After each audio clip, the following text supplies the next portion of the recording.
Bonjour, je suis Hakim Benmadra, président directeur général de Tigritude. Nous accompagnons des entrepreneurs familiaux sur les questions de gouvernance et de transition générationnelle. Je suis venu aussi au Summit pour parler de la durabilité comme avantage compétitif pour les entreprises familiales de l'océan Indien. C'était tout à fait normal pour moi de soutenir un événement comme le CEO Summit Indian Ocean parce que c'est un événement qui vise à renforcer les synergies de la région océan Indien, à faciliter l'intégration régionale et les échanges entre les acteurs économiques de la zone.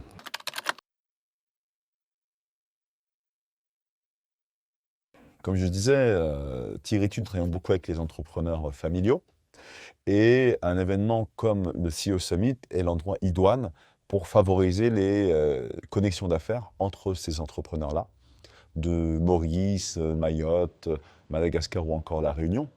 Et nous, à Tigritude aussi, ce que nous faisons, c'est d'accompagner et de connecter.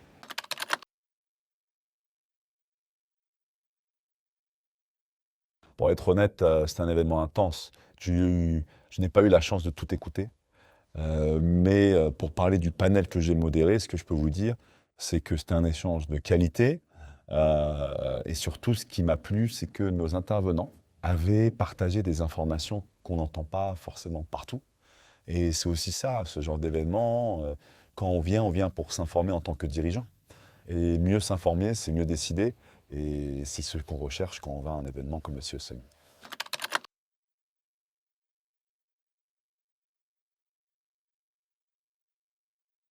Il y a un enjeu clé qui est la formalisation des entreprises locales.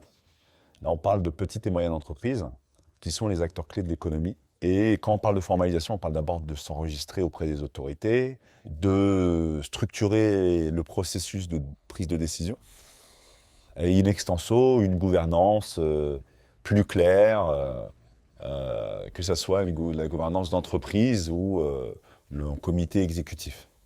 Ensuite, tout cela permet à ces entreprises-là de pouvoir attirer des investissements. Et donc, en fait, l'angle mort qu'on a aujourd'hui, c'est vraiment ce sujet de formalisation et de structuration. C'est ce qui va dire, qui va avec.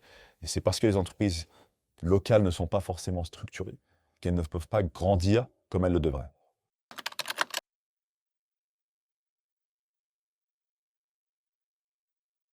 L'opportunité concrète, elle est dans, j'ai envie de dire, l'intégration régionale. Pourquoi? Je m'explique. Aujourd'hui, avec la hausse du coût du pétrole, par exemple, le fret euh, aérien et le fret maritime coûtent plus cher.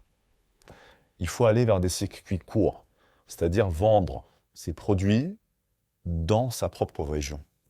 Parce qu'on limite en fait l'exposition à l'augmentation des coûts de l'énergie.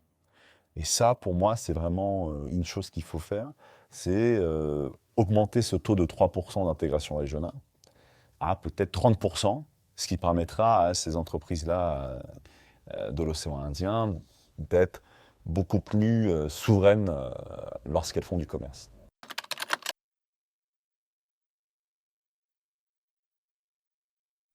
J'ai envie de dire les petits cadeaux qu'on reçoit, parce que c'est déjà bien. Pas tous les événements qui en offrent, pour être honnête avec vous. Mais surtout, cette énergie et mobilisation des différents acteurs de la région. C'est quand même assez impressionnant de voir une délégation de Mayotte, je crois qu'ils étaient 27, et c'est quand même énorme quand on connaît euh, le secteur économique mahorais.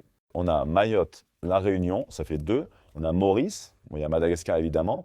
Donc là, on a 4 espaces économiques sur 6 qui sont mobilisés, et c'est vraiment impressionnant.